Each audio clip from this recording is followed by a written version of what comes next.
theatres involving puppets, and we haven't done that much on Wombat about it, so we thought we'd talk to Peter and Gwen Iliff, who do quite a lot of it. Peter, hi. Hi, Gwen. Fiona. How does it work? How does Black Theatre work? Well, you've seen the frogs, and we thought we'd show you another one here, which this is a puppet that requires two people to coordinate to work it. So you see Gwen has one hand round the side here, up into the head, and she can work with her hands there, the beak and the head, and the other hand holds the body, and I'm the leg man. Right, yeah. And so you see, it's a bit hard here, we don't have a flat surface to sit her on, but you see there's a black rod coming out, if I hold it in front of the chicken there, there you are. I have a little handle there so that she can flex her toes, and so she can walk along, and she can scratch, looking for worms, things like that. And Gwen, you have to make her peg. So you really have to work fairly closely together. Oh, yes, very much in Black Theatre. Right. 2 or 3 people, all in a very, very small space. Can you explain how your costumes work? Yes, well, they're all made out of black velveteen and gloves. Left my hood over with the frogs, but it's just a black velveteen like this with a piece of gauze in the eyes so that we can see. And, of course, black socks. You have to be all in black.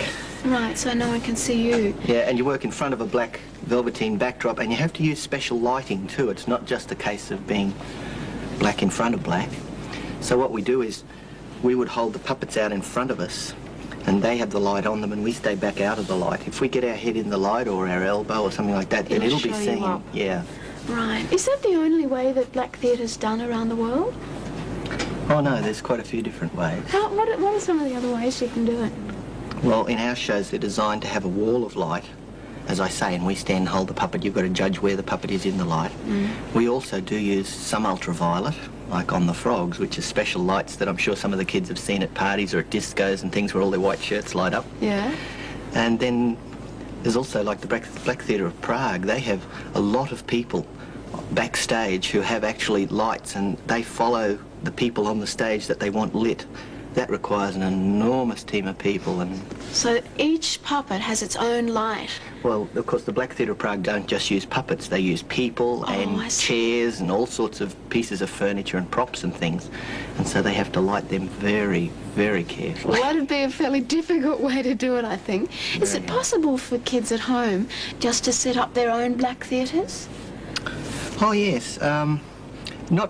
They might have to hunt around a bit, or, you know, they'd have to get help from Mum or something, because you've got to have black suits and things. Have to be good at sewing, Fiona. Do you do all the sewing, Gwen? No, I don't do it all. I just do small portions. Okay, well, why don't you have a go? Just take a look at what Peter and Gwen are wearing. It's all black, black hood, black gauze in the face, and then you have to come up with the puppets. Well, they're a bit harder.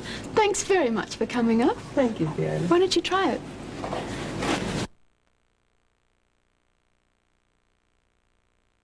My chicken story here. They're not that lively yet. They look like puppets without strings attached. You know, I know a group of people called the Puppet People who could make these come to life.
And to think they were all puppets. Yes, yes, aren't they wonderful, those puppet people? Grazes me, so many people behind that screen.